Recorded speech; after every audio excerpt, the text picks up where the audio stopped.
जय श्री कृष्ण, राधे राधे। आज की वीडियो में हम देखेंगे अधिक मास के तीसरे दिन की कथा का महत्व।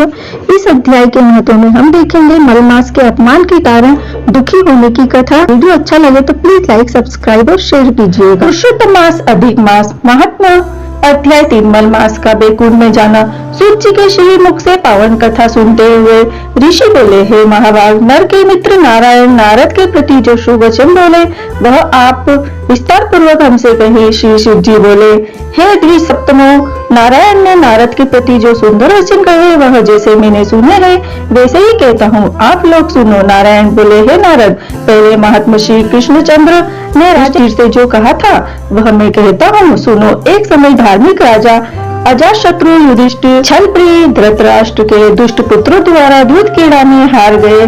सबके देखते देखते अग्नि से उत्पन्न हुई धर्मपरायण द्रौपदी के बालों को पकड़कर दुष्ट दुशासन ने खींचा और खींचने के बाद उसके वस्त्र उतारने लगा। तब भगवान श्री कृष्ण ने उसकी रक्षा की। पीछे पांडव राज्य को त्याग कर काम्य वन में चले गए। वहां अत्यंत क्लेश से युक्त वे वन में फलों को खाकर जीवन बिताने लगे, जैसे जंगली हाथियों के शरीर में बाल रहते हैं, इसी प्रकार पांडव के शरीर में बाल हो गए। इस प्रकार पांडवों को देखने के लिए भगवान देव की श्री कृष्ण मुनियों के साथ काम्यवन में गए। उन भगवान को देखकर मस्त शरीर में प्राण आ जाने की तरह युधिष्ठिर, भीमसेन, अर्जुन आदि प्रेम विहल होकर सहसा उठ खड़े हुए और बड़ी ही प्रीति से श्री कृष्ण से मिले और भगवान कृष्ण के चरण कमलों में भक्ति से नमस्कार करने लगे। इसके बाद द्रौपदी धीरे धीरे आई और आलस्य रहित होकर भगवान को शीत झुकाकर नमस्कार करने लगी। भगवान श्री कृष्ण ने उन दुखित पांडवों को रूही मृग के चर्म के वस्त्र पहने देखा। पांडवों के समस्त शरीर में धूल लगी हुई थी, रूखा शरीर था, चारों तरफ बाल बिखरे हुए थे। उसी प्रकार द्रौपदी को भी दुर्बल शरीर वाली और दुखों से घिरी हुई देखा। इस तरह दुखित पांडवों को देखकर अत्यंत दुखी भक्त वत्सल भगवान धृतराष्ट्र के पुत्रों को जला देने की इच्छा से उन पर क्रोधित हुए। विश्व के आत्मा जो बाहों को चढ़ाकर घूर कर देखने से करोड़ों काल के कराल मुख की तरह मुख वाले धड़कती हुई प्रलय की अग्नि के समान उठे हुए होठों को दांत के नीचे जोर से दबाकर तीनों लोकों को जला देने की तरह लग रहे थे। जैसे श्री सीता जी के वियोग से संतप्त भगवान रामचंद्र जी को रावण पर जैसा क्रोध आया था, उस प्रकार से क्रोधित भगवान को देखकर कांपते हुए अर्जुन श्री कृष्ण को प्रसन्न करने के लिए द्रौपदी, धर्मराज तथा और लोगों ने भी अनुमोदित होकर श्री कृष्ण को जोड़कर उनकी स्तुति करने लगे। अर्जुन बोले, हे कृष्ण, हे जगन्नाथ, हे जगत के नाथ, हे नाथ, मैं जगत के बाहर नहीं हूँ, आप ही जगत की रक्षा करने वाले हैं। हे प्रभु, क्या मेरी रक्षा आप करेंगे? जिनके नेत्रों के देखने से ही ब्रह्म का वतन हो जाता है, उनके क्रोध करने से क्या नहीं हो सकता? यह कौन जानता है कि क्रोध से संसार का पालन प्रलय हो जाता है। संपूर्ण तत्व को जानने के कारण वेद और वेदांत के बीच के चित्त आप साक्षात श्री कृष्ण हैं। मैं आपकी वंदना करता हूँ, आप ईश्वर हैं। इस चराचरात्मक संसार को आपने उत्पन्न किया है। सर्व मंगल के मंगल है और सनातन भी बीज रूप है। इसलिए एक जने के अपराध से आपके बनाए समस्त विश्व का आप नाश कैसे करेंगे? कौन भला ऐसा होगा जो मच्छरों को जलाने के लिए अपने घर को जला देता हो?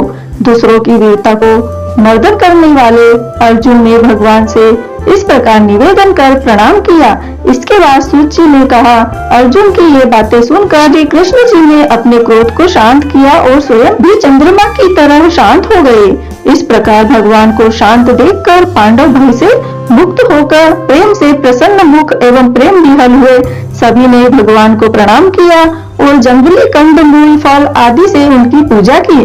फिर श्री नारायण भगवान बोले, तब शरण में जाने योग्य भक्तों के ऊपर कृपा करने वाले श्री कृष्ण को प्रसन्न जान विशेष प्रेम से भरे हुए नम्र अर्जुन ने उन्हें बारंबार नमस्कार। जो प्रश्न आपने हमसे किया है वही प्रश्न उन्होंने श्री कृष्ण से किया। इस प्रकार अर्जुन का प्रश्न सुनकर क्षण मात्र मन से सोचकर अपने सौहात्र पांडव को और व्रत को धारण की हुई द्रौपदी को आश्वासन देते हुए वक्ताओं में श्रेष्ठ श्री कृष्ण पांडवों से हित कर बोले।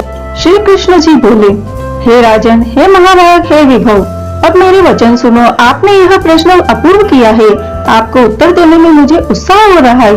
इस प्रश्न का उत्तर गुप्त से गुप्त है। ऋषियों को भी नहीं मिली थे, फिर भी है अर्जुन मित्र के नाते अथवा तुम हमारे भक्त हो, इस कारण से हम कहते हैं हे सुभद्र।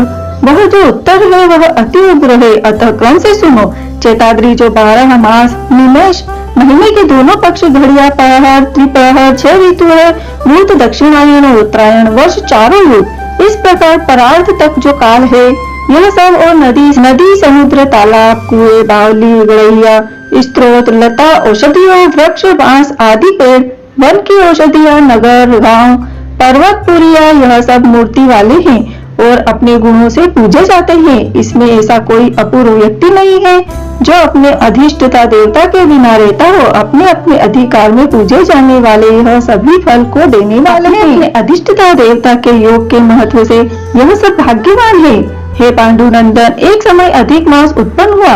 उस उत्पन्न हुए असहाय निंदित मास को सब लोग बोले कि यह मल मास सूर्य की संक्रांति से रहित है, अतः पूजने योग्य नहीं है। यह मल मास मल रूप होने से छूने योग्य भी नहीं है और न शुभ कार्यों में अग्रणी है। इस प्रकार के वचनों को लोगों के मुख से सुनकर यह मल मास निरुद्योग प्रभा रहित दुख से घिरा हुआ अति खिन्न मन चिंता से ग्रस्त मन होकर व्यतीत हृदय से मरणासन की तरह हो गया।